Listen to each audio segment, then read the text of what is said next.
আমি দেখছি ফ্যানের সাথে ঝুল্লা আছে আর ওনার চেহারাটা সরানো।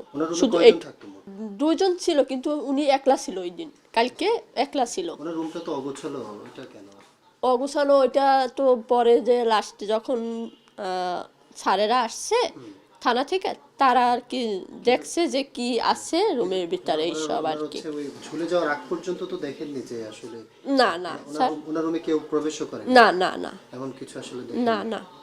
আমি শুধু ওই দরজা খোলার সাথে সাথে ওইটা দেখে আমি হয়ে গেছি। আমি একটা মেয়ে মানুষ, অত রাত্রেবেলা গেছি, হঠাৎ করে আচমকা, আমি কোনো দিন তো ওইসব দেখি নাই, যে আমি ওই আতঙ্ক হয়ে গেছি।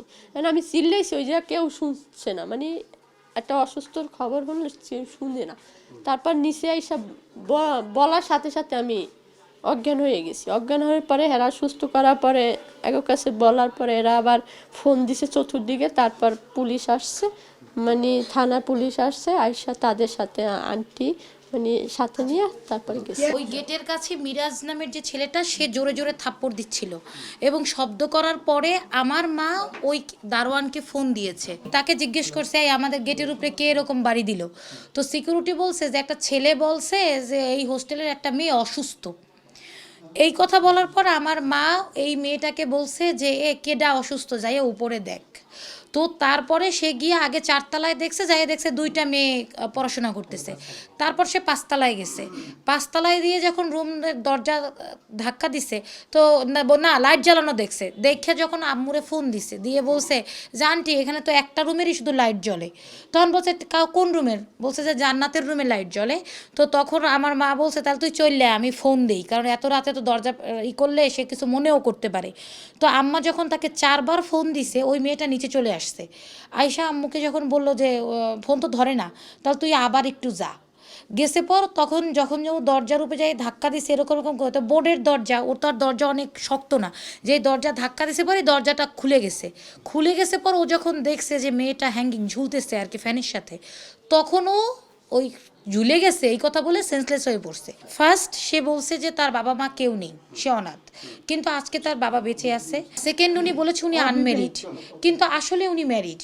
আজকে বলছে যে দেখা গেছে যে আত্মীয় স্বজনরা বলছে যে এর বাচ্চা আছে, সেটাও আমরা দেখিনি, ওটাও আমরা শুনেছি তাদের আত্মীয় স্বজনের কাছ থেকে। আবার দ্বিতীয় কথা হচ্ছে কালকে সে বলছে যে আপনি আমার আন্টি আমার ফর্মটা একটু দেন, আমি তো একটু জবের জন্য আমার জব হয়েছে, আমি একটু ফটোকপি করে আপনাকে ফেরত দিব। আমি বলছে এই ফর্ম ফটোকপি করে দিতে হবে কেন, কারণ আমি কোথায় থাকি।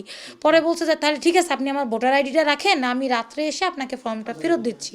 কিন্তু আসলে সে রাতে এসে আর ওই ফর্মটা ফেরত দেয়নি। এর নাকি কোন চাচি না কে আসছে, সে বলছে মামি, সে বলছে যে সে ম্যারিড এবং তার বাচ্চা আছে। আজকের ঘটনা, এটার আগে কোনো দিন সে ম্যারিড এরকম কোনো অ্যাক্টিভিটিস আমরা দেখতে পাইনি। আরেকটা বিষয় হলো, আমি যখন সকাল 10টায় এসে পৌঁছাইলাম, তখন ওই ছেলেটা বসে আছে, বিরাজ নামের ছেলেটা। তাকে আমি জিজ্ঞেস করছি ভাই আপনি কি হন এই মেয়ের? বলছে আমি ফ্রেন্ড। আমি কি ফ্রেন্ড? তাহলে আপনি আসলেন কীভাবে, জানলেন কীভাবে যে তার এরকম হয়েছে?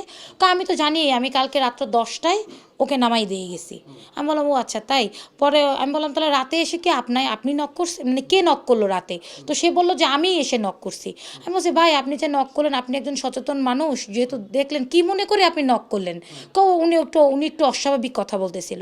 আমি বললাম যেহেতু একটা অস্বাভাবিক কথা একজন মানুষ আপনার সাথে বলে ফেলেছে, তাহলে তো আপনার আমাদেরকে একটা ভালো করে নোটিস করা উচিত ছিল।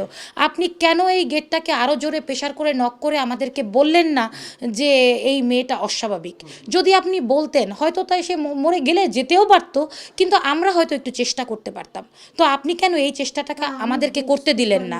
পরে বললো উনি মাঝে মাঝেই অস্বাভাবিক থাকে। দেন আমি ভেবেছি যে আজকেও মনে হয় তাই।